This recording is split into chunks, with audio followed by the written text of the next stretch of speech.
Now, this is a group that has not existed in any other transition, and therefore there's lots of difficulties with it because it's kind of hard to describe, and you don't map well against we're not an agency. We're not an agency. The Technology Innovation and Government Reform Team, affectionately known as the TIGR team, is attempting to make government institutions more effective. We had individuals from large innovative companies, including Google and Microsoft and IBM.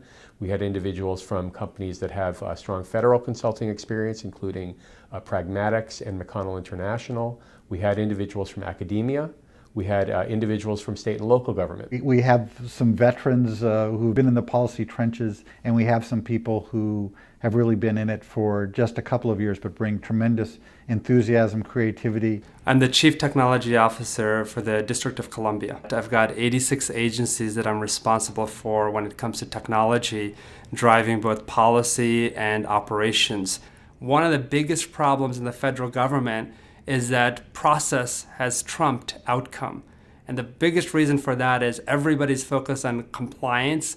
Nobody is thinking about innovation and how to drive change within the government. The federal government is way, way behind in terms of how it disseminates information, how it interacts with its citizens. Technology can help make the delivery of services much more effective and efficient in terms of providing benefits, in terms of tracking progress, in terms of providing transparency to the public about the performance of programs. This is actually, have you seen this yet? No.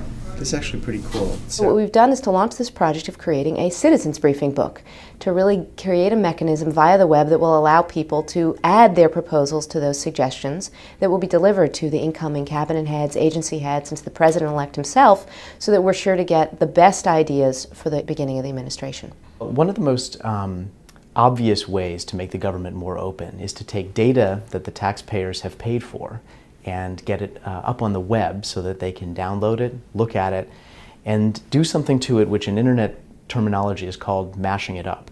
In other words, you take data, like let's say crime statistics or home values or election returns, and you put it onto a web platform like let's say Maps.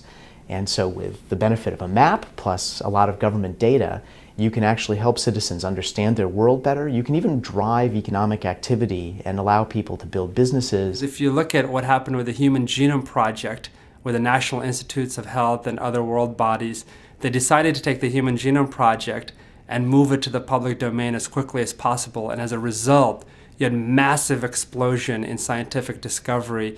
And if you look at the FDA and the drug supply chain, a huge pipeline of over 500 drugs. One of the most important transformations that the federal government is going to go through in the next decade is a shift to what's called cloud computing. Cloud computing is basically treating computing storage and processing like a commodity, like water or electricity, and allowing people to build applications on top of the infrastructure in a very flexible, very open, very powerful way.